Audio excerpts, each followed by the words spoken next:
नमस्कार। इस दिल से के एपिसोड में हम एक ऐसे विषय पे बात करेंगे जो हिंदुस्तान का भविष्य तय करेगा। आपने हाल ही में देखा होगा कि किस तरीके से क्लाउड बर्स्ट हुए हिमाचल में, किस तरीके से पंजाब में बाढ़ और किस तरीके से हिमाचल में जो टिम्बर दरिया के द्वारा बह रही थी। इससे साफ जाहिर था कि किस तरीके से हमारे जो वन हैं, हमारे फॉरेस्ट हैं, उनकी कैसे कटाई हो रही है, किस तरीके से जम्मू कश्मीर में क्या हालात है और दिल्ली में, उत्तराखंड की तो बात छोड़िए, दिल्ली में क्या हो रहा है। निगमबोध घाट फ्लडेड है, रेड फोर्ट फ्लडेड है। और ये कोई आज की बात नहीं है।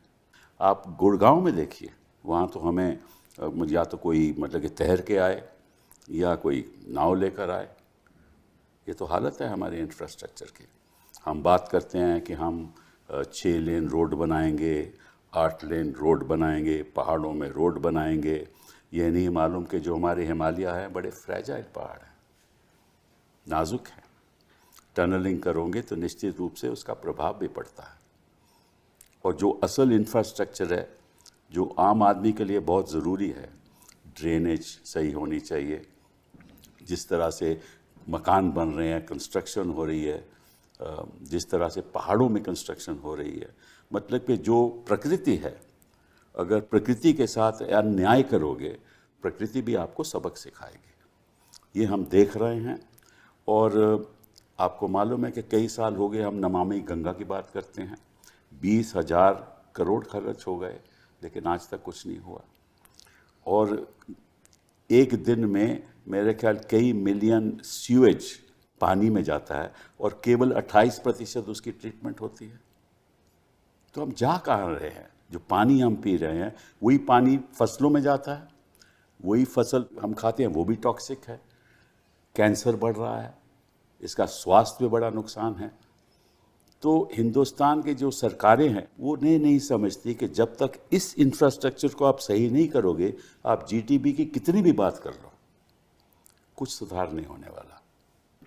और लोग तो कहते हैं कि अगर इसमें सुधार नहीं होगा कि हमारी 6% जीडीपी पे प्रभाव पड़ेगा, 6% कम होगी हमारी जीडीपी।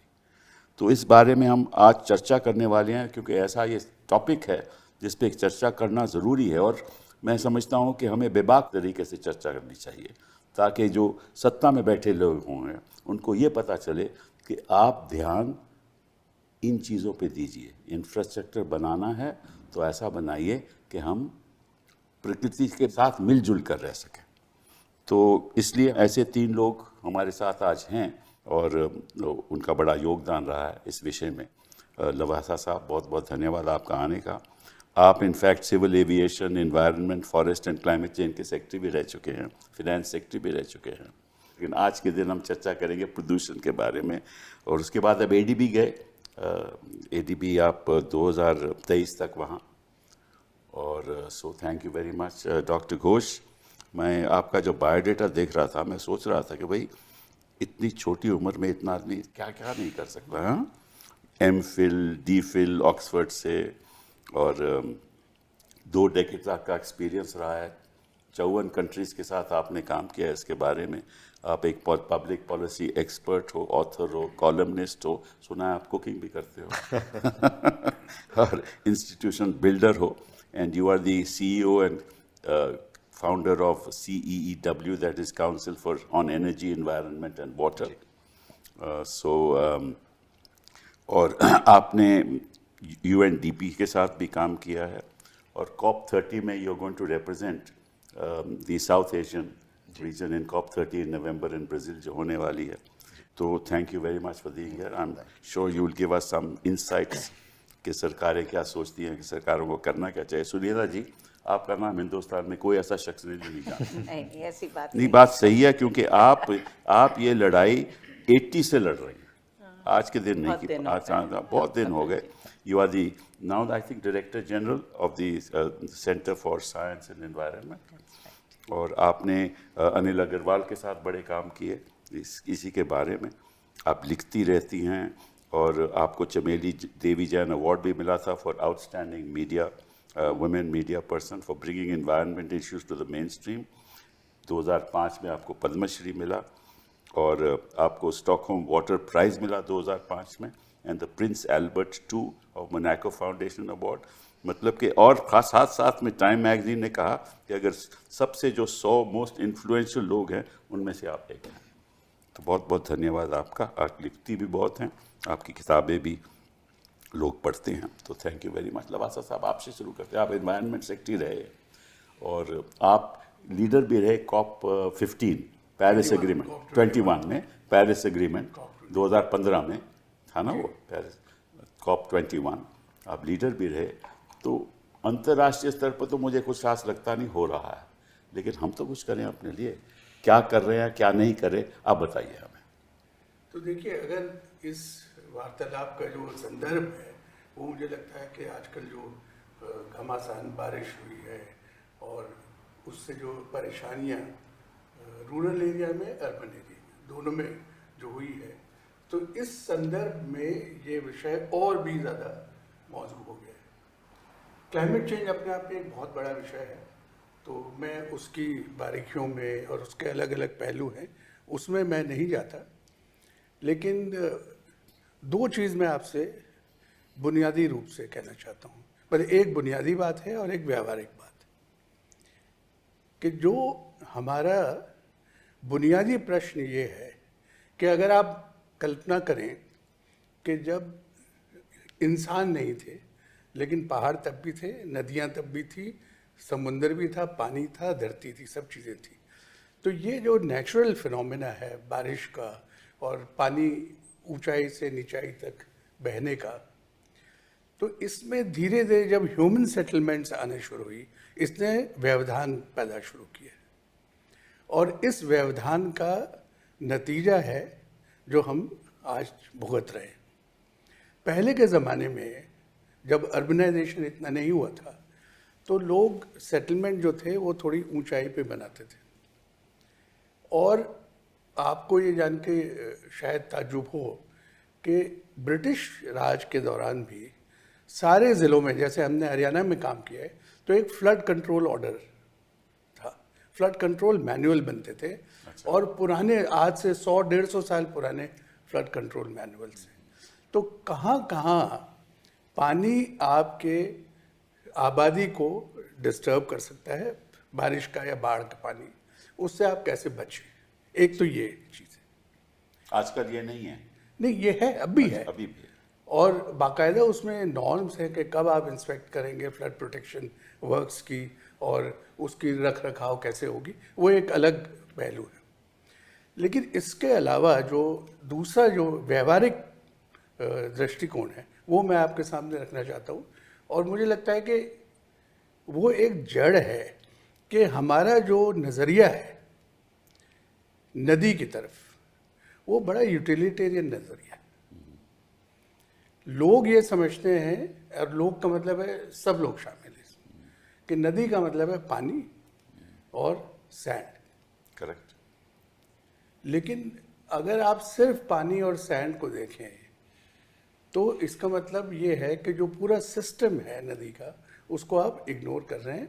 इट इज़ लाइक, अगर आप ये सोचें कि you should have a healthy baby, तो should you care for the health of the mother और नॉट? तो ये जो हमने नेग्लेक्ट किया है और सिर्फ जो एक्सट्रैक्टिव अप्रोच रखा है नदी के पानी की तरफ, आप देखो जितने भी सेटलमेंट्स हुए हैं, interstate disputes, they are all about water. Correct.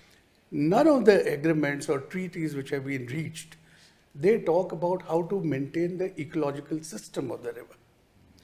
और ये जो हम नज़ारा आजकल देखते हैं, इसमें मेरे ख्याल इस चीज़ का बहुत बड़ा योगदान है। बाकी अर्बनाइजेशन में lack of planning, lack of maintenance, ये एक अलग बात है, मैं इसके बारे में भी मेरा दृष्टिकोण है, मैं कह सकता हूँ। लेकिन एक चीज़ मैं और आपको बताना चाहता हूँ, जब 2013 में केदारनाथ वाला वाक़या हुआ, तो उस वक्त हम लोग, मैं खुद, दूसरी एक जगह धारचूला जो मानसरोवर का रास्ता है, जी तो वहाँ पर भी जो एक नदी है काली गंगा उसको कहते हैं, वो बड़े ज़बरदस्त उफान में थी और ऐसी तबाही मैंने वहाँ, हम 3 दिन रुके, देखी। NHPC के घर, ट्रिपल स्टोरेड घर बने हुए, 3 ब्लॉक जड़ से गायब, और उसके आगे आप चले जाइए आर्मी के मेस बने हुए और इस्टेब्लिशमेंट, सारे लोगों ने रिवर बेड में कंस्ट्रक्शन की हुई, वो सब नदी बहा के ले गई। तो जब ये नज़ारा 2-3 दिन बाद थोड़ा थमा, तो वहाँ पे एक बुज़ुर्ग मिले मुझे, उनसे मैंने पूछा कि भाई ये क्या हो रहा है, तो उन्होंने कहा जी नदी कह रही है अगर मुझे आप तंग करोगे तो मैं आपको तंग करूँगा, क्योंकि आपने मेरी बहने की जगह ही इतनी संकीर्ण कर दी, तो ये तो भुगतना पड़ेगा आप। तो कितनी देर तक हम ऐसे भुगतते रहेंगे और हमारे लोग नहीं सोचेंगे कि क्या करना है क्या नहीं करना? जब तक इसके ऊपर एक साइंटिफिक प्रोफेशनल दृष्टिकोण से प्लानिंग करके और कंसिस्टेंटली उसको आप इम्प्लीमेंट नहीं करेंगे, तो इस समस्या का समाधान मुश्किल है, परेशानियां और बढ़ेंगी। डॉक्टर साहब ये बताइए, आप तो सरकार के साथ भी काफ़ी कामकाज करते हैं, क्या सरकार का दृष्टिकोण है इसके बारे में? ये कपिल जी, मैं जो लवासा जी कह रहे थे इस पे मैं 2 चीज़ें बोलना चाहता हूँ।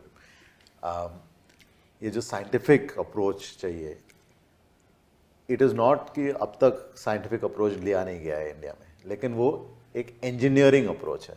हम साइंस और इंजीनियरिंग को इक्वेट कर देते हैं, तो ये नदी बह रही है तो उसको कितना कंट्रोल कर सकें, कहाँ मूव कर सकें, so we equate science and engineering.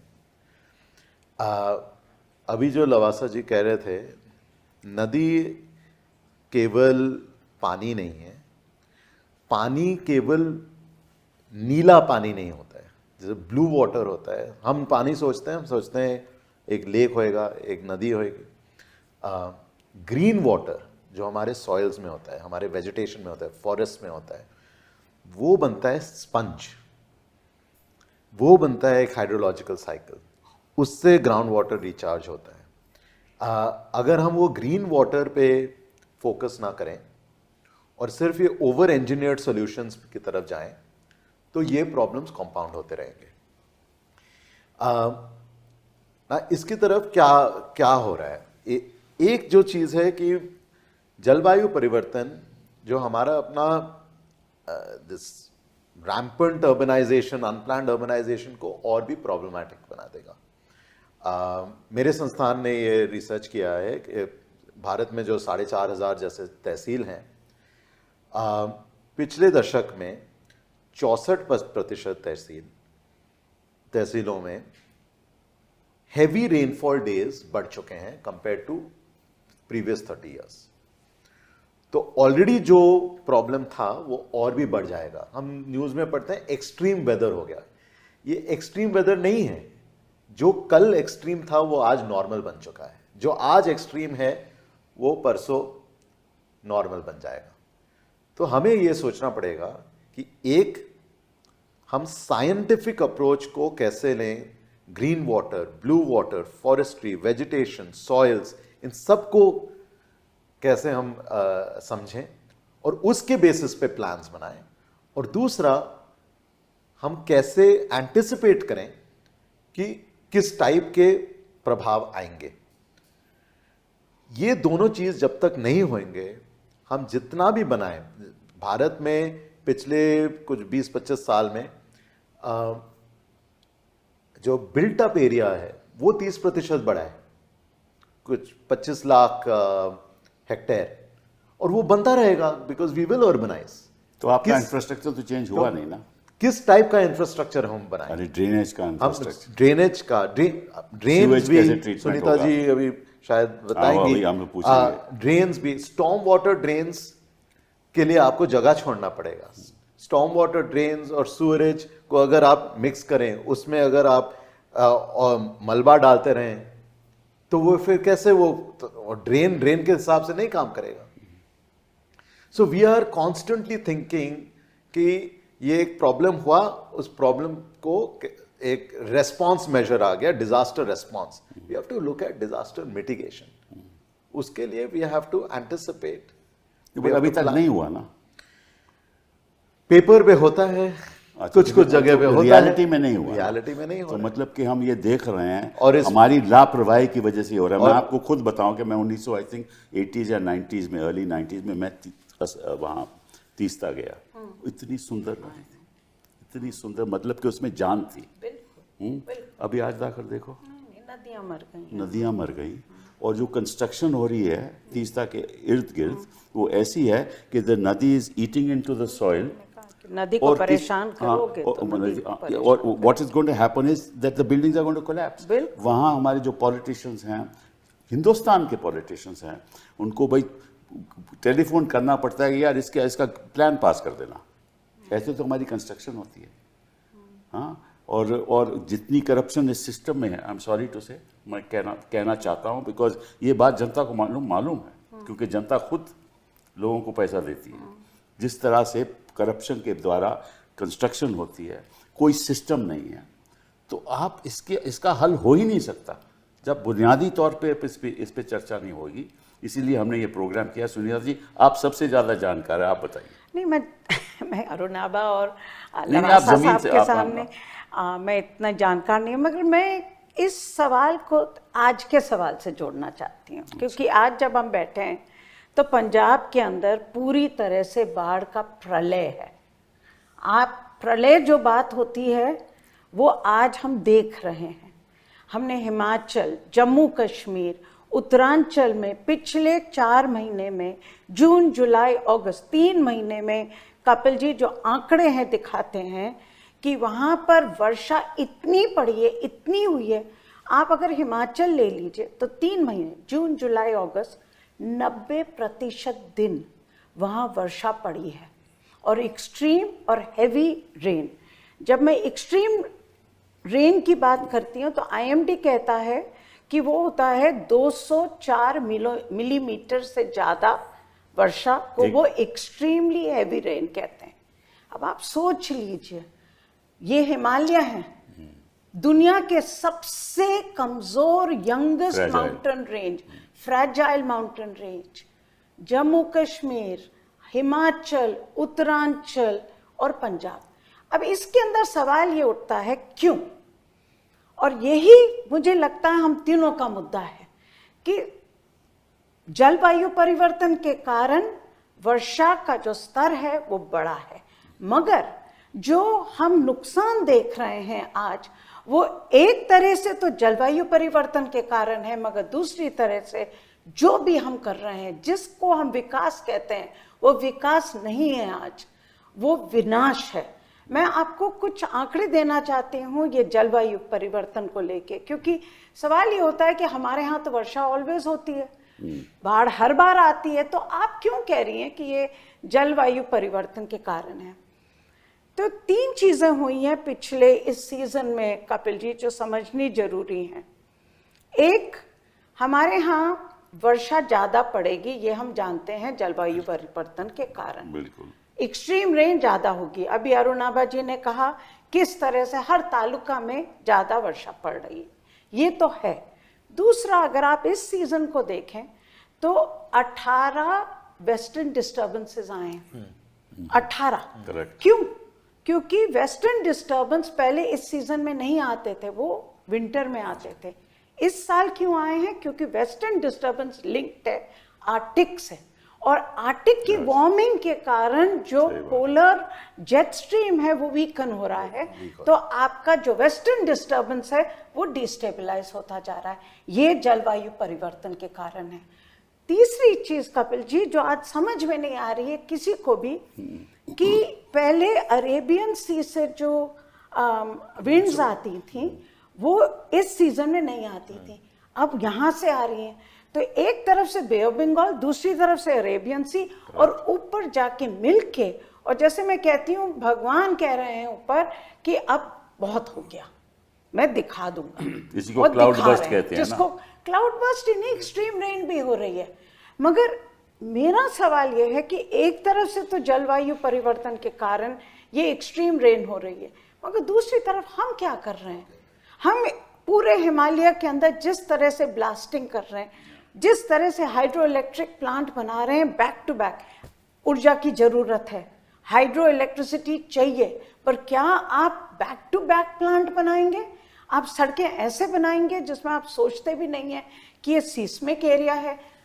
किसी भी शहर के अंदर मास्टर प्लान नहीं है, किसी हिमालयन सिटी के पास मास्टर प्लान नहीं है, तो आप जहां चाहें बना लीजिए, आप नदी के तट पे बना लीजिए, आप पंजाब को देख लीजिए, पंजाब की क्या हालत है। हिमाचल देखिए, हिमाचल तो हिमालय है, पंजाब के अंदर ड्रेनेज नहीं है। जी हाँ। तो कपिल जी, आज जिसको कहते हैं कि आपके सर के ऊपर से पानी निकल गया, अब आपको ये सोचने की जरूरत है कि जलवायु परिवर्तन होगा, हर साल इसका जो इम्पैक्ट है बढ़ेगा। अगर आप आज, पहले तो आप कहते थे जरूरत है, मगर आप सोचते थे चलो मैं कल कर लूंगा, परसों कर लूंगा, अब आपके पास समय नहीं है, आप नहीं फिक्स करेंगे तो आप तो इंफ्रास्ट्रक्चर के बारे में जानते हैं कि लवासा जी तो फाइनेंस सेक्रेटरी रह चुके हैं। अशोक जी ये बताइए, हर बाढ़ के अंदर कितनी तबाही होती है? आपका स्कूल, आपका कॉलेज, आपका हॉस्पिटल, आपका वाटर सप्लाई सिस्टम सब तबाह हो गया, सब स्टेट का इन्वेस्टमेंट गया, सड़क गई, डैम गया, इतना बड़ा इकोनॉमिक लॉस। तो ये मुझे लगता है कपिल जी, आज आप जो शो कर रहे हैं बहुत जरूरी है। नहीं, but this is then development versus environment. नहीं, ये मैं नहीं मानती, नहीं, ये आर्ग्यूमेंट बिल्कुल गलत है। गलत है या सही है? मैं ये आर्ग्यूमेंट है। नहीं, ये बड़ा फैसला। सरकारें तो ये कहती हैं हम तो डेवलपमेंट चाहते हैं। नहीं, बड़ा मैंने 8 लेन की सड़क बना दी, डेवलपमेंट हो गई। मुझे लगता है हम सब आपको ना कर रहे हैं। I agree with you. Facile argument है, क्योंकि आप जिस तरह से डेवलपमेंट कर रहे हैं वो डेवलपमेंट आई नहीं।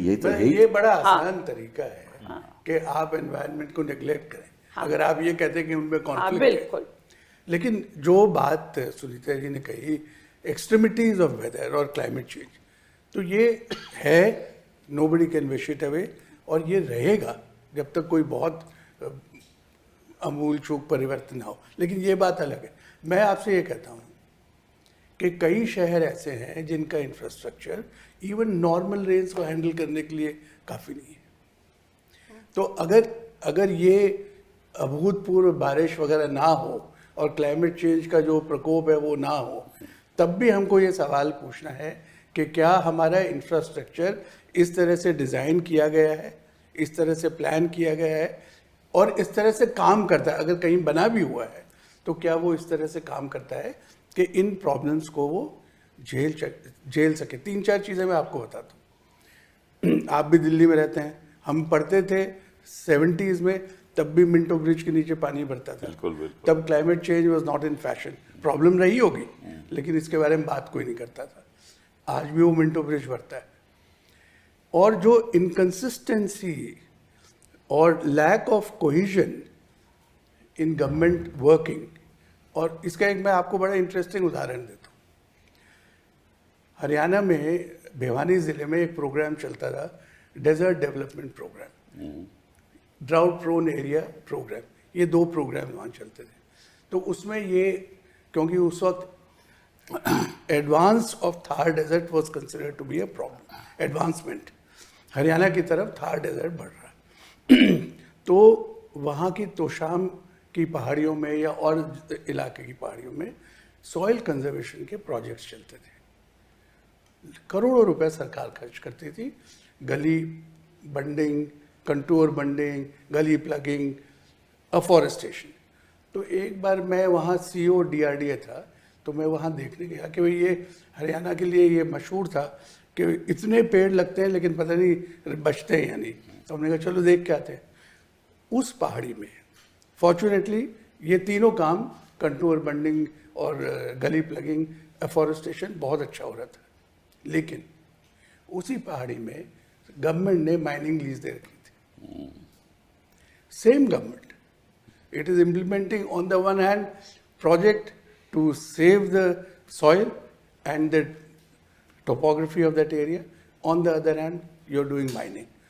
तो ये इतना जबरदस्त कॉन्ट्रडिक्शन कई बार तो इसीलिए सस्टेनेबल डेवलपमेंट की बात करते हैं ना, तो ये तो अनसस्टेनेबल रहा ना। नहीं, लेकिन sustainable development cannot be just a phrase, because ये आपने जो पहले जो कहा डेवलपमेंट वर्सेस एनवायरनमेंट, ऑर्डिनरी नागरिक की तरफ से भी देखें तो वो सोचता है कि अरे मुझे तो चाहिए रास्ता अपने दुकान तक पहुंचने के लिए, बिल्कुल मुझे नहीं पे करना है ये एयर पोल्यूशन कम करने के लिए।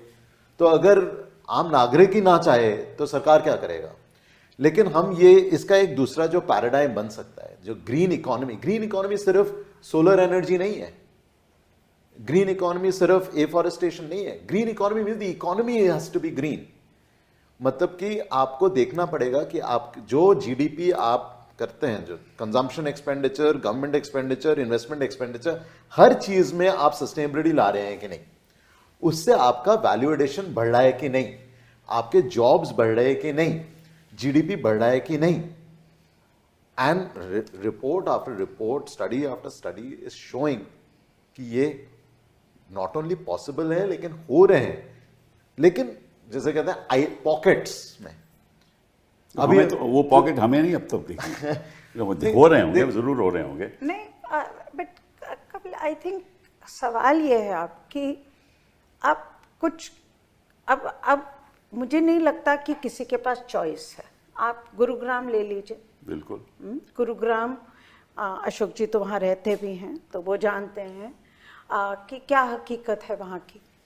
अब आप जितने भी अमीर हों, कितने भी अमीर हों, आपके 60 करोड़ का घर हो, 100 करोड़ का घर हो, अगर आपकी गाड़ी के अंदर पानी घुस जाएगा, अगर आप घर से निकल नहीं पाए, तो अगर सब जगह, देखिए जिम्मेदारी बिल्कुल सरकार की है, इसमें कोई दो राय नहीं है।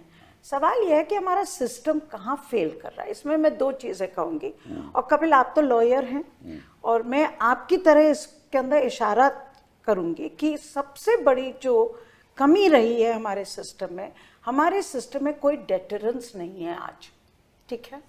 हमारे यहाँ अगर आपके पास इतने लॉज हैं, इन्वायरमेंट प्रोटेक्शन लॉ है, एयर एक्ट है, वाटर एक्ट है, एनजीटी अब अलग सुनता है मामलों को, मगर आज तक कोई जेल नहीं गया है सारे सवाल को लेके, ठीक है। जब कहा जाता है, अब तो फैशन बन गया है, चलिए आप जेल मत जाइए, आप कॉम्पनसेशन दे दीजिए, ठीक है। जब हमने ये आंकड़े इकट्ठे करने की कोशिश करी, कितना कॉम्पनसेशन आया? कॉम्पनसेशन नहीं आता। कॉम्पनसेशन दे भी दे तो किस काम का? तो मुझे लगता है सबसे बड़ा सवाल इस देश के अंदर, क्योंकि पूरे दुनिया में और आज भारत के अंदर अगर आप देखें, कहीं और इस मिल का गार्बेज का प्रॉब्लम नहीं है। मैं तो आपसे कहूंगी कि किसी और शहर, इंडिया के शहर में भी इतना बुरी हालत नहीं है जितना दिल्ली, गुरुग्राम और फरीदाबाद में है, और आप गाजियाबाद भी जोड़ लीजिए। मैं लखनऊ अभी होके आई हूँ, मैं भुवनेश्वर होके आई हूँ, आप हैदराबाद तक, बैंगलोर की बुरी हालत है, मगर शहर कुछ कर रहे हैं। Most polluted city is Bangalore at the moment, is Bangalore. मगर डेटरेंस की एक सबसे, और दूसरी चीज है इंस्टीट्यूशंस हैव बीन डिसेबल्ड। अब आप हमारे यहाँ लवासा साहब तो इन्वायरमेंट सेक्रेटरी रह चुके हैं, पोल्यूशन कंट्रोल बोर्ड्स थे, अभी भी हैं, मगर उनकी ताकत बहुत कमज़ोर है वो। और मैं भी जानती हूँ कमज़ोर इसलिए भी हैं क्योंकि ये कहा जाता है अरे इनको अगर आप ताकत देंगे तो ये तो पैसा खाएंगे, मगर ये तो कोई समाधान नहीं हुआ ना। आपको गवर्नेंस करनी है, गवर्नेंस के लिए आपको ताकत चाहिए, आपको रूल ऑफ लॉ चाहिए, आपको रेगुलेशन चाहिए जिसमें डेटरेंस हो। Therefore you say कि भाई डेवलपमेंट के प्लान में environment should B at the top. देखिए डेवलपमेंट के प्लान में environment will never be at the top, but environmental issues should be taken with seriousness. Today we have an environmental impact assessment procedure under which technically every dam which has been built in the Himalayas should have gone through a very rigorous process to say that you are in a seismic zone, how many hydroelectric projects should be built there. We have disabled the entire process. I have been on committees where I've given dissent notes in government to say कि अरे भाई इतना सोचो कि नदी को भी बहने के लिए पानी चाहिए। तेरी डैम के जब केस चल रहा था तो मैं आपके पक्ष में था। बिल्कुल मुझे याद है, मुझे आपके याद है, पक्ष में मगर था। मैं कभी टेरी डैम के विरोध में नहीं थी, मैं किसी बांध के विरोध अरे में बात नहीं की हूँ। बात नहीं है, हाँ, जब तक आप पूरी तरीके से स्टडी नहीं करोगे, बिल्कुल, जैसे बिल्कुल, ये बहुत जरूरी है ये ना? बहुत जरूरी है। मुझे लगता है अब जलवायु परिवर्तन का जो प्रलय है, मेरी उम्मीद है कि क्या इससे हम ज़्यादा सीरियस हो जाएंगे कि जो इंस्टीट्यूशंस हैं हमारे, जो डेटरेंस है उसको इम्प्रूव करें, क्योंकि उसके बिना कुछ नहीं कपिल जी, होगा। बिजनेस प्लानिंग प्रोसेस बिल्कुल ये planning process is the key to everything. और अरुणाबा ने एक बात बड़ी इंटरेस्टिंग कही थी कि इंजीनियरिंग और साइंटिफिक ये दो अलग अलग मसले हैं, ये अलग अलग तरीके हैं डील करने के लिए। आप ये देखिए, जैसे भाखड़ा डैम बना था, तो भाखड़ा डैम की वजह से पंजाब में कितनी फ्लडिंग रुकी, ये एक अपने आप में स्टेटिस्टिक्स आप देख सकते अभी देख रहे हैं, कह नहीं, रहे हैं मगर अब कि देखिए अभी क्या भाखड़ा के सिचुएशन कारण है, देखिए वो कह क्या रहे हैं। हालत है अभी। हैं। नहीं अब वो भाखड़ा रिलीज करेंगे जिस वाटर, context में- अगर वो अभी वाटर रिलीज करते हैं तो आप मालूम ही है यमुना कहाँ तक पहुंचा नहीं है। नहीं, वो तो बिल्कुल सही है, लेकिन आप ये देखिए ना कि जब इनको कंसीव किया गया था तो ये सारे एक तरह से एक modulate मल्टीपर्पज करते थे। फ्लड प्रोटेक्शन, इरिगेशन सही। प्लस हाइडल, तो ये इनका कंसेप्शन था। लेकिन जो मैं आपको बात कह रहा हूँ कि कंसर्टेड प्लानिंग जिसमें आप इजी इंजीनियरिंग सॉल्यूशंस नहीं देखे। मैं आपको दो एग्जांपल देता हूँ।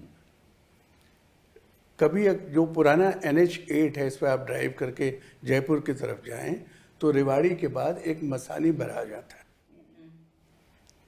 उसमें पता नहीं 400-500 करोड़ रुपए खर्च हुए थे। वो किस लिए बना था किसी को नहीं पता, ठीक है जी। लेकिन उस वक्त ये था कि जो साहिबी नदी आती है पीछे राजस्थान से, तो उसके पानी को रोका जाए ताकि यहाँ पे फ्लडिंग की प्रॉब्लम हो। अब ना वो साहिबी नदी है, एक कतरा पानी नहीं है वहाँ पर, लेकिन वो बराज बना अधूरा, जैसे भी उसको कंप्लीट नहीं किया गया। 1978 में बड़े ज़बरदस्त फ्लड्स आए थे इस एरिया में, दिल्ली में भी आए थे। तो उस वक्त जो नूह का इलाका है, तावड़ू, सोना, इसमें खूब बाढ़ आई थी।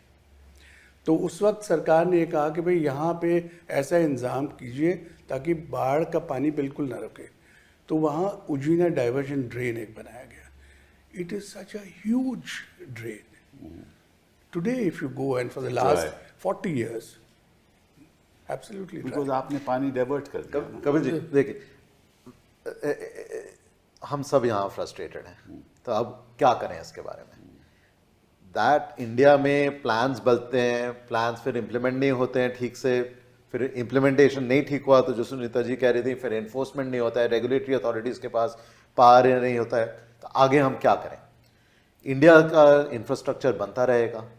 तो पहली बात हमें जो समझना है कि ये इंफ्रास्ट्रक्चर आज अगर आप ब्रिज बनाएं या डैम बनाएं या सड़क बनाएं, वो एटलीस्ट 30-40 साल वो चलेगा।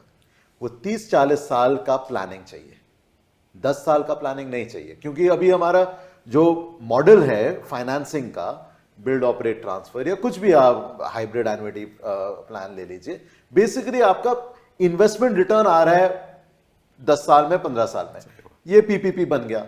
लेकिन इंफ्रास्ट्रक्चर तो रहेगा 40 साल तक ना।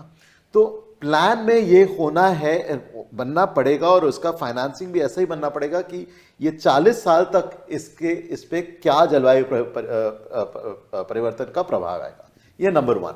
नंबर 2, जो सुनीता जी पहले कह रही थी, ये बाहर से जो इंफ्रास्ट्रक्चर बह गया, इंश्योरेंस का लॉस जो है, अभी तो ठीक है सरकार ने पैसा दिया, किसी ने पैसा दिया, कोई सोच नहीं रहा है कि ये लॉस कवर कौन कर रहा है। जब आप इंश्योरेंस का कवरेज लाएंगे इस पे, पूरे दुनिया में कुछ $250 बिलियन का एक्सट्रीम वेदर लॉसेस हो रहे हैं, उसमें 50% इज अनइंश्योर्ड। वो कहां पे हो रहा है? डेवलपिंग कंट्रीज में हो रहा है, इंडिया में हो रहा है, इंडोनेशिया में हो रहा है। जब वो आप इंश्योरेंस कवरेज लाएंगे, तो अगर आप इंश्योरेंस कंपनी चला रहे हैं, आप सोचेंगे मैं इसका पैसा क्यों दूं, अगर आप इसको ठीक से प्लान और ठीक से एग्जीक्यूट ना करें। तीसरी बात, आपको सोचना पड़ेगा कि इसमें कैसे हम नागरिकों के साथ ऐसे ग्रीन इकोनॉमी का एक नया नज़ारे से इसको देखें कि आपके जॉब्स कहां से आएंगे। जो ग्रीन इकोनॉमी, हमने उड़ीसा में काम किया है, कुछ 28 डिफरेंट वैल्यू चेन्स हमने कैलकुलेट किया है, 10 lakh jobs $42 billion potential investment. अभी हम तमिलनाडु में नीलगिरीज में काम कर रहे हैं कि कहाँ कहाँ फ्लड ये लैंडस्लाइड प्रिवेंशन कैसे किया जाए। एक जो साइंटिफिक अप्रोच है, लेकिन उसमें we need a completely new way of thinking, क्योंकि पहले भी बिजनेस एज यूजुअल था कि हम प्लान बनाते थे लेकिन एग्जीक्यूट नहीं करते थे। अब भी शायद ऐसा ही रहेगा, we are like this only. लेकिन we have to start thinking that beyond all of this there is a completely new change that is coming, Anuradha, and this is going to hit us in our pockets. ये बात आप सही कह रहे हैं, लेकिन अपनी असलियत ग्राउंड रियलिटी में आपको बताता हूँ। पॉलिटिशियन गया कहीं और लोगों ने कहा कि साहब हमें ये फ्लाईओवर चाहिए, ये कंस्ट्रक्शन, उसी टाइम मंच पे अनाउंस हो जाता है कि होगा, कोई उसको रोक नहीं सकता, ना कोई स्टडी। रियलिटी में आपको बता रहा हूँ। बट कपिल, जो मुझे लगता है जो अरुण आभा कह रहे हैं कि अब जैसे मैंने कहा सर के ऊपर से पानी बह रहा है। मेरा सवाल है कि आज जो हम विकास कर रहे हैं, उस विकास का जो पूरा पैटर्न है उसको बदलना पड़ेगा। और बदल सकते हैं। आप पानी को लेके चलिए, आज तो पानी की बात हो रही है, इसी पर रखें, क्योंकि बाकी आप, मुझे लगता है और भी शोज करनी चाहिए आपको, एयर पोल्यूशन पे, फॉरेस्ट पे, उस पे हम बात करेंगे। आज पानी पर करें, क्योंकि पानी का जो बड़ा सवाल है। आप ये सोचिए, कल तक इन्हीं शहरों में, गुड़गांव की बात कर लीजिए, गुरुग्राम की, रोते थे पानी के लिए। कहाँ से आपका पानी आ रहा है? भूजल से पानी आ रहा है। आप वहीं पानी निकाल रहे हैं, वहीं आपका निकास का पानी जा रहा है। आज जब बाढ़ आई, आप फिर रो रहे हैं कि अब ज्यादा पानी आ गया। इस देश के अंदर एक पूरा ट्रेडिशन रहा है रेन वाटर हार्वेस्टिंग का। बिल्कुल ठीक है। पूरी एक समझ रही है कि पानी के साथ हम कैसे जिए। आज जो मॉडर्न डेवलपमेंट हो रहा है उसके अंदर हम बात करते हैं कि हर घर को रेन वाटर हार्वेस्टिंग करनी है, मगर नहीं हो रही है। वो आसानी से हो सकती है, इसमें सिटीजन्स को अपने आप करना पड़ेगा। आप चेन्नई, मैं आपको एक एग्जांपल देती हूँ, क्योंकि कुछ चीज़ें इस देश में जब अच्छी होती हैं उससे हमें सीखना भी चाहिए। आप अगर चेन्नई देखें तो ये जयललिता का समय है, तो काफ़ी समय हो गया है, मगर तभी भी वहाँ पर बहुत भयानक सूखा पड़ा और पड़ता है। चेन्नई के अंदर कोई नदी अपनी नहीं है, पानी दूर से आता है। तो वहाँ पर सवाल हुआ कि हम किस तरह से रेन वाटर हार्वेस्टिंग पर करें। हर घर के अंदर हर सिटीजन ने रेन वाटर हार्वेस्टिंग करी। वहाँ का जो भूजल का स्तर है बढ़ा, हर बूंद पानी को संजोया, रखा, रिचार्ज किया। तालाब, हमारे हर शहर के अंदर तालाब है।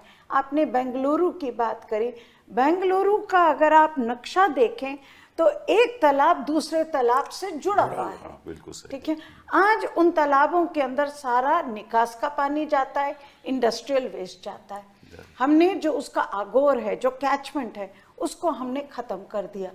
मगर आज मैं ये नहीं कह रही हूँ कि अच्छी चीज हुई है, मगर मैं ये कह रही हूँ कि आज आपका भी शो इस पे है, क्योंकि जलवायु परिवर्तन इस सारे संकट को बहुत बड़ा संकट बनाता जा रहा है। और हमें उठना पड़ेगा, हमें जागना पड़ेगा। और हमारे पास तरीके हैं, ये नहीं है तरीके नहीं है, तरीके आसान भी हैं, बहुत आसान तरीके। इसमें नजरिया होना चाहिए ना। एक नजरिया ही नहीं चाहिए, जैसे आपने कहा प्लानिंग, जो अशोक जी ने कहा प्लानिंग, एग्जीक्यूशन। अब अशोक जी, सवाल मेरा बार बार यही है, क्योंकि मैं तो इस चीज के अंदर इतने सालों से हूँ। एक समय था जब आप गवर्नेंस करते थे, अगर आप प्लान बनाते थे तो उसका एग्जीक्यूशन हो पाता था। आज जब हमने अभी एक किताब लिखी है कि कहाँ कहाँ अच्छा काम हो रहा है इस देश के अंदर, आप देखेंगे बहुत हद तक तालाब बच रहे हैं, क्योंकि वहाँ का जो डिस्ट्रिक्ट मैजिस्ट्रेट है, वहाँ का जो कलेक्टर है, वो फॉरेस्ट डिपार्टमेंट को साथ लेके, स्थानीय लोग को साथ लेके काम कर रहा है। तो एडमिनिस्ट्रेशन और गवर्नेंस का बहुत बड़ा रोल है। और बहुत इसमें अच्छा ये बताइए आप कि इसमें केंद्र सरकार और राज्य सरकारों की कितने साझेदारी रही है? मतलब बहुत सारी ऐसी योजनाएं हैं जिसमें गवर्नमेंट ऑफ इंडिया मदद करती है, लेकिन अधिकतर ये जितनी स्कीम्स है, वाटर हार्वेस्टिंग की या रिजुविनेशन ऑफ लोकल पॉन्ड्स की या फ्लड प्रोटेक्शन की, इसमें एक तो ये है कि जो डिजास्टर रिलीफ के पैसे गवर्नमेंट ऑफ इंडिया से मिलते हैं वो अलग है, लेकिन why should we only talk of disaster? Exactly. We have to talk of Mitigating. Mitigating disaster.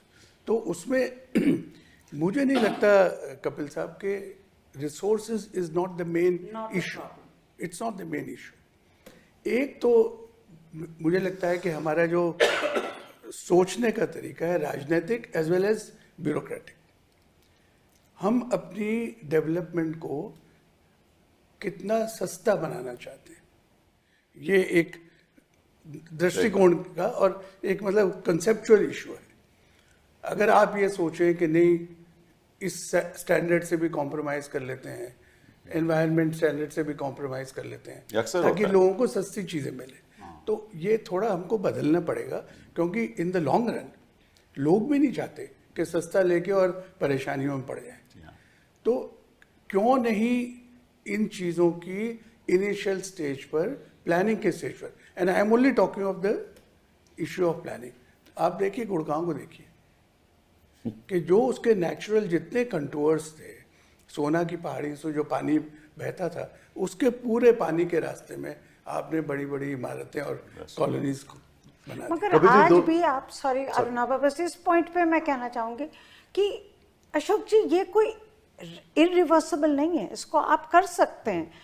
Gurgaon का एक ड्रेनेज प्लान अगर बने, उसके अंदर हर जो कॉम्प्लेक्स है उसके अंदर रेन वाटर हार्वेस्टिंग, हर जो आपका रोड है, जो आपके चैनल्स हैं, उसके अंदर पूरी तरह से निकास का पानी, जो ड्रेनेज है, ड्रेनेज प्लान का एग्जीक्यूशन। मैं बार बार कहती हूँ कि हम मंदिर, वो पुराना जो होगा ना उसमें तो बड़ा बड़ी पड़ेगा, नहीं नया करना पड़ेगा, नया करना पड़ेगा। हाँ, यही तो कपिल, बात है। मगर ये अब सवाल दिल्ली है, में भी वही हिसाब नहीं है। बट देखिए नाले जो है ना, मैं थोड़ा सा, मैं बार बार कहती हूँ कि नाले जो हैं इनकी हमें पूजा करनी पड़ेगी अब, क्योंकि जिस हालत में हमारी जो वर्षा आएगी, ये सोचना पड़ेगा, हम मंदिर जाते हैं, हमें नाले में जाके पूजा करनी पड़ेगी सोच के कि ये हमारा पानी निकालेगा।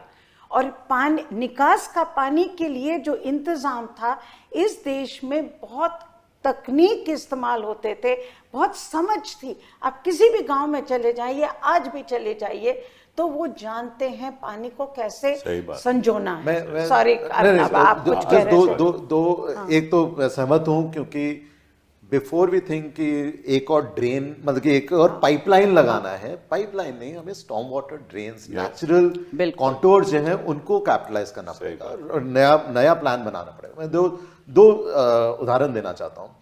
एक, आपने कहा केंद्र सरकार और राज्य सरकार दिल्ली का उदाहरण दे रहा था तो मैं। दिल्ली में कुछ 1500 से ज्यादा नेचुरल वाटर बॉडीज ऐसे से, उसमें से अबाउट 52% पे सम काइंड ऑफ एनक्रोचमेंट हो चुका है। तो इसको भी हमें समझना पड़ेगा कि ये जो सडनली एक फ्लड आ गया तो कहाँ से आ रहा है। मैं एक उदाहरण देना चाहता हूँ। हमने अभी पिछले साल ही थाने शहर में काम किया, मुंबई से थोड़े नॉर्थ में। वही प्रभाव से बारिश आ रहा है, तो फ्लड प्लानिंग कैसे किया जाए। तो इसीलिए जो साइंटिफिक अप्रोच है उसमें intensity of rain, duration of rain, frequency of rain, ये सब प्लानिंग करके हैव आइडेंटिफाइड कि फ्लड हॉटस्पॉट्स कहाँ हैं। उसके साथ वी आर देन प्लानिंग कि कहाँ पे नॉर्मल नेचुरल जो ड्रेनेज स्ट्रक्चर्स हैं वो उनको कैसे यूज किया जाए। मैं इसका उदाहरण इसलिए दे रहा हूं क्योंकि इंडिया का अर्बनाइजेशन ये टियर 2 टियर 3 सिटीज में होएगा। हम केवल लेकिन हम केवल दिल्ली और मुंबई और बैंगलोर की अगर बात करें तो हम ये पूरे जो 4000 और शहर हैं उनको भूल जाएंगे जहां हम ये प्रिवेंट कर सकते हैं before we reach the situation. दूसरी बात जो कहना चाहता हूं, जैसे जो उड़ीसा में जो बड़ा सा साइक्लोन हुआ था 1999 में, 10,000 जैसे ऑलमोस्ट लॉस ऑफ लाइव्स हुए थे। उसके बाद India invested hugely in early warning systems, coastal early warning systems against cyclones. Now there's 100% coverage of early warning. लेकिन हमने एनालिसिस किया है कि शहरों में फ्लड अर्ली वार्निंग का क्या कवरेज है। There it is under 25%.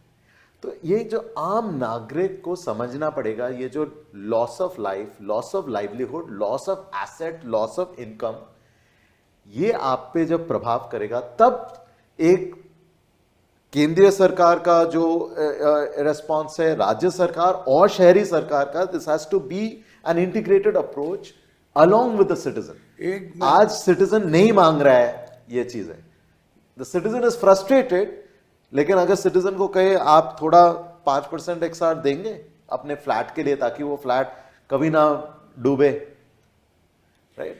So we have to present the case in a way that it is resilient. इसमें जो सिटीजन से पैसा लेने वाली बात है एडिशनल, अगर आप कह रहे हैं, मुझे नहीं लगता कि ऐसा कोई प्रॉब्लम है कि लोग they are unwilling to pay. I am sure people don't want to suffer, they don't want to suffer what they are. लेकिन जो इंटीग्रेटेड अप्रोच की बात कर रहे हैं, तो मुझे याद है IIT दिल्ली ने दिल्ली फ्लड्स के ऊपर एक स्टडी की है 2018 में, ड्रेनेज प्लान। उन्होंने अपने रिपोर्ट में लिखा है कि Delhi, now we are talking of the national capital, there are 11 departments which deal with drainage. और एक बड़ी दिलचस्प बात उन्होंने लिखी है कि दे वांटेड टू आइडेंटिफाई कि बारिश के दौरान वाटर लॉगिंग कहाँ कहाँ होती है, तो इसका डेटा उनको कहीं नहीं मिला, उसका डेटा उनको दिल्ली ट्रैफिक पुलिस से मिला। अच्छा। तो अब प्रश्न ये है कि 2018 की रिपोर्ट अब 7 साल हो गए, क्या हुआ उसका? क्या हुआ? और वो कमीशन, उन्होंने कोई अपने वॉलंटरी रिपोर्ट नहीं की थी, they were commission by the Delhi. That's right. So मेरा ये मतलब अफसोस कहो या गुजारिश कि ये राजनीतिक प्रायोरिटी में कहाँ आती है ये सब चीज़। तो यही तो मैंने सवाल शुरुआत में पूछा था। प्रॉब्लम ये है ना, मैं आपको बताऊं, दिल्ली की सरकार किसी और पार्टी में चलाती है, आज तो नहीं चलाती थी, केंद्र सरकार कहीं और थी, वही पंजाब में है, वही कहीं और से, तो वो तालमेल नहीं हो। हमने कई बार देखा है कि जो सीवेज वाटर है फॉर एग्जांपल, जो हमारा रिवर जो सरफेस वाटर है वो 70% पोल्यूटेड है। जी 70% पोल्यूटेड है। जब तक आप उस पर ध्यान नहीं रखोगे तो कैसे आगे बढ़ोगे? और कौन उस पर ध्यान रख रहा है? ना केंद्र सरकार ना राज्य सरकार। नहीं, ये बात बिल्कुल सही नहीं है, क्योंकि अगर आप देखें तो पूरी हद तक सरकार की योजना है कि सुएज ट्रीटमेंट प्लांट बने। जी हाँ। और आप अगले प्रॉब्लम कुछ अलग है, वो क्या है? ठीक है, मैं बताती हूँ। प्रॉब्लम यह है कि इस देश के अंदर 99% जो शहरीकरण हुआ है वो अभी भी अनप्लान्ड है, ठीक है। तो अगर आप दिल्ली जैसे शहर को भी ले लें तो दिल्ली के अंदर अंडरग्राउंड सूरेज खाली 50% दिल्ली के अंदर है, बाकी की दिल्ली के अंदर सूरज ही नहीं है, ठीक है। तो जब आप सुएज ट्रीटमेंट प्लांट की जो पूरी योजना है, जो अरुणाबा ने बहुत सही बात करी बिल्कुल बिगनिंग में, कि इंजीनियरिंग जो अप्रोच है उससे आप चलेंगे तो आप कहेंगे मुझे तो एसटीपी बनाना है, नदी साफ करने के लिए मुझे एसटीपी बनाना है। एसटीपी बनते हैं इस देश के अंदर, प्लान है, हर महीने उसके ऊपर एक मीटिंग होती है देखने के लिए कितने बन गए, मगर जो सुएज है वो अभी भी उतना ही अनट्रीटेड रहता है। क्यों? क्योंकि जो मोस्ट ऑफ जो इंडिया है उसके अंदर अंडरग्राउंड सूरेज ही नहीं है। तो आपको एक नए तरीके से, नई सोच से चलना पड़ेगा कि मैं उस इलाके के लिए क्या करूं। तो जैसे CSE और हम लोग बहुत, अब तो पिछले 5-6 साल से ये आवाज़ उठा रहे हैं और कुछ हद तक केंद्र सरकार ने इस पूरी चीज़ को आगे बढ़ाया है, ये कह के कि अब हम अंडरग्राउंड सूरेज की बात ही नहीं करें। हम ये सोचें कि किस तरह से आपके घर में जो टैंकर आता था आपके सेप्टिक टैंक को खाली करने के लिए, उसका हम कहाँ पर ट्रीटमेंट करें। और बहुत सारे शहर अब करने लगे हैं। मैं इसका उदाहरण इसलिए दे रही हूँ कपिल जी, क्योंकि हमें ये सोचना पड़ेगा कि जहाँ पर्यावरण का सवाल आता है, और पिछले 40 साल में मैंने ये सीखा है कि जब तक हम तरीके नहीं बदलेंगे पर्यावरण के इम्प्रूवमेंट के लिए, तब तक हम आगे नहीं बढ़ पाएंगे। जो विकसित देश हैं उनने जो तरीके अपनाए हैं वो हैं कि पहले आप प्रदूषण करिए, फिर उसको साफ करने के लिए पैसा लगाइए, जैसे डिजास्टर मैनेजमेंट होता है, जैसे एयर पोल्यूशन कंट्रोल होता है, या जो भी। हम लोगों को तरीके ऐसे अपनाने पड़ेंगे कि हम प्रदूषण करें ही नहीं।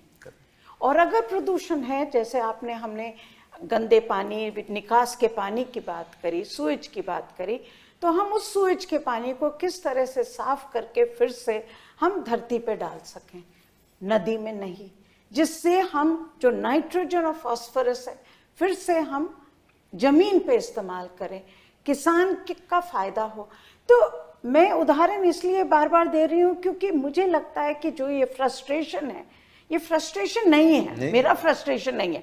मुझे एक इनोवेटिव अप्रोच चाहिए, मुझे नए तरीके चाहिए और मुझे करेज चाहिए जो वो नए तरीकों के साथ आगे हम बढ़ सकें।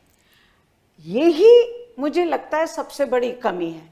और इसीलिए मैं अशोक जी की तरफ देख रही हूँ क्योंकि जो मैं देख रही हूँ, जहाँ एडमिनिस्ट्रेशन वो नए तरीके के साथ आगे बढ़ता है तो हम बहुत हद तक डिफरेंस देखते हैं।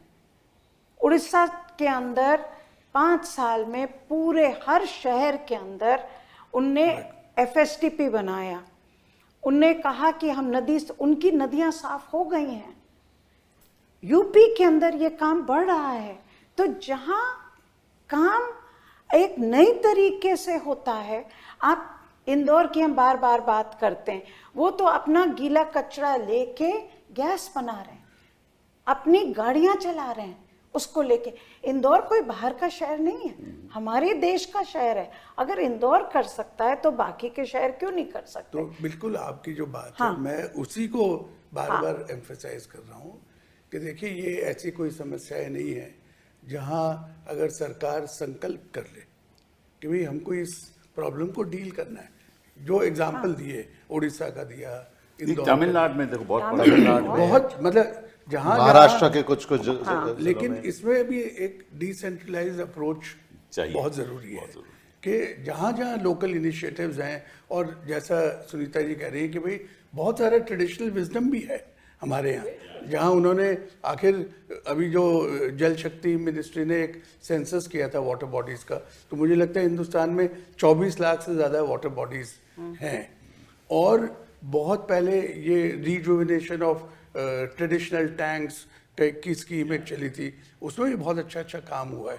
तो कहने का मतलब ये है कि एक तो ये है कि आपकी प्रायोरिटी में कहाँ आता है, लेकिन उसके से भी ज़्यादा ज़रूरी ये है कि कंसर्टेड अप्रोच आप, हाँ, कोलैबोरेटिव अप्रोच बिल्कुल जरूरी है। मतलब हर महकमे की अपनी प्रायोरिटी और अपना नज़रिया है, उसको आपको समन्वय एक बिठा। मैं अशोक जी से बस एक चीज़, अशोक जी, मेरी पहली जो सीख थी जब मैं एक दफ़े बाढ़ देखने गई थी बहुत साल पहले, तो यही सवाल निकल के आया था कि क्यों ड्रेनेज का पानी, अगर आप सड़क बनाते हैं, आपने कलवट क्यों नहीं बनाया?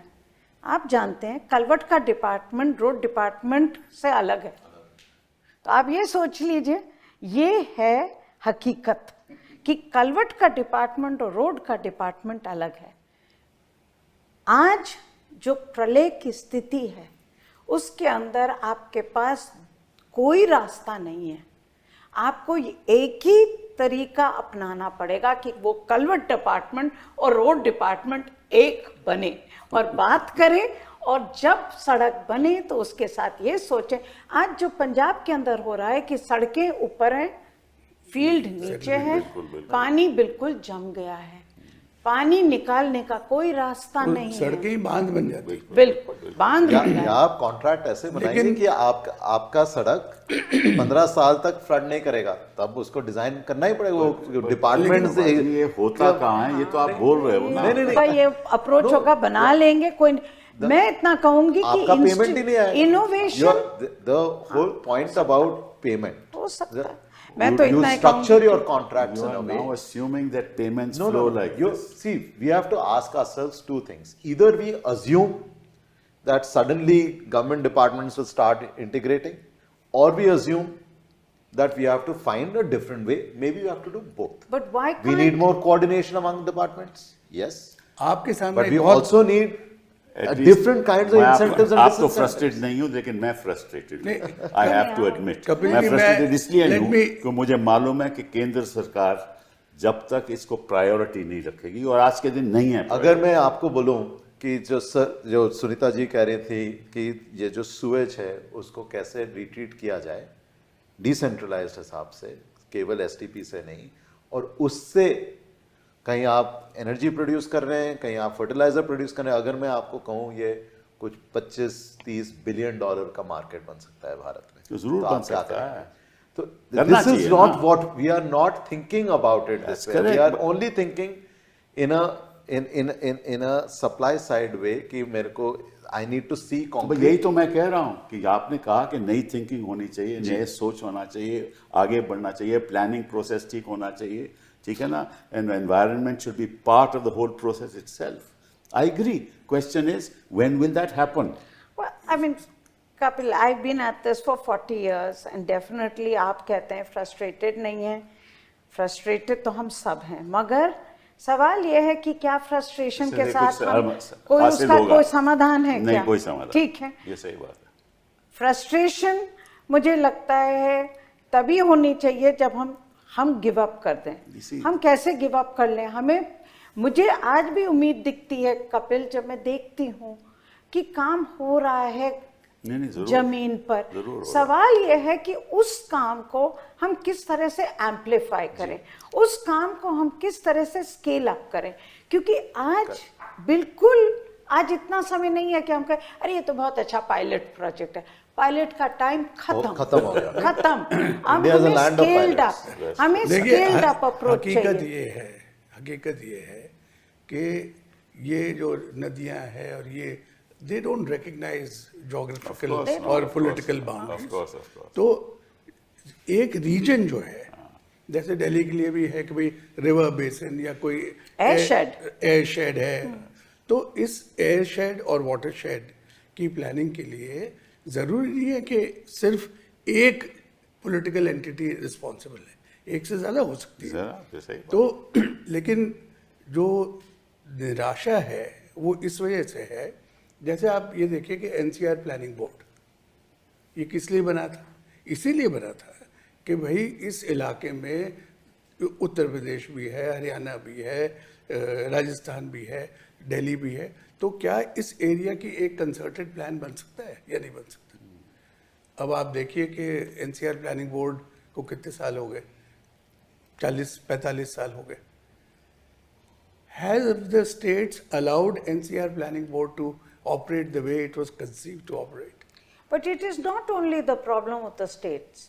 It is the problem of the institutions which are not fighting for their space.